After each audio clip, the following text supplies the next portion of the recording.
শোন না, কোনো ছেলে পাঠাতে পারলি? আরে দূর বাবা, আমি একটা চেষ্টা করছি, পাচ্ছি বোধ হয়। আচ্ছা শোন, ওই নতুন ছেলেটা কেমন রে? এই যে কলেজে নতুন ভর্তি হলো না, বেশ হ্যান্ডসাম দেখতে কিন্তু। আমি ভাবছি আমি কথা বলে দেখি। একটাও তো বয়ফ্রেন্ড উঠছে না রে, সেই ব্রেকআপ কবে হয়েছে?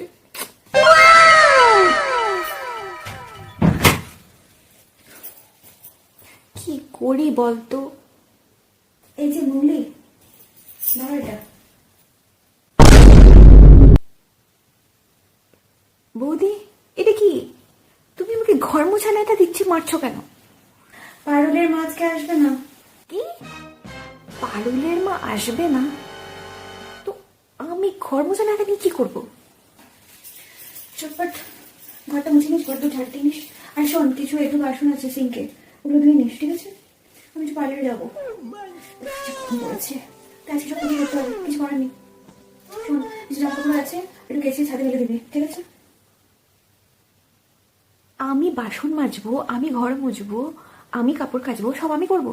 আরে বৌদি, তুমিও তো একটু বাসন টাসন মাজতে পারো, বলো সিঙ্কে কত বাসন আছে, একটু তুমিও মেজে দাও প্লিজ। কি? আমি বাসন ধোবো? কালকে আমি ম্যানিকিউর করালাম, আমি শুধু শুধু নখগুলো নষ্ট হয়ে যাবে না? অদ্ভুত কথা বলিস। সবাই পার্লারে যাচ্ছি, তোর জন্য কিছু লাগলে বল, নিয়ে আসবো। কিন্তু পারুলের মা আসবে না কেন?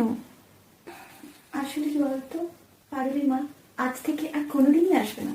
কোনোদিনই আসবে না? কেন? আজ থেকে সব কাজ তোকেই করতে হবে, কারণ পারুলের মার বয়ফ্রেন্ডের সাথে পালিয়েছে, বুঝেছিস? বয়ফ্রেন্ড, যেটা তোর নেই, জুটবেও না। পারুলের মার বয়ফ্রেন্ড? ও তো 55 বছরের বুড়ি। ওর তো দুদিন আগে মেজ মেয়ের বিয়ে হলো না? ওর তো বড় মেয়ের দুটো বাচ্চাও আছে, নাতি নাতনি জামাই সবাইকে রেখে বয়ফ্রেন্ডের সাথে পালিয়ে গেল। তো ঘরগুলো পরিষ্কার করে দিবি, ঘর ঝাড় দিয়ে দিবি, বাসনগুলো মেজে দিবি, আর জামা কাপড়গুলো ঠিকঠাক পরিষ্কার করে রাখবি, বুঝেছিস? টাটা।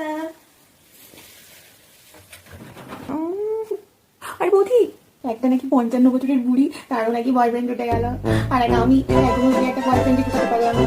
ওর বাকি চাকরি নিয়ে কাজ আছে, ভালো না।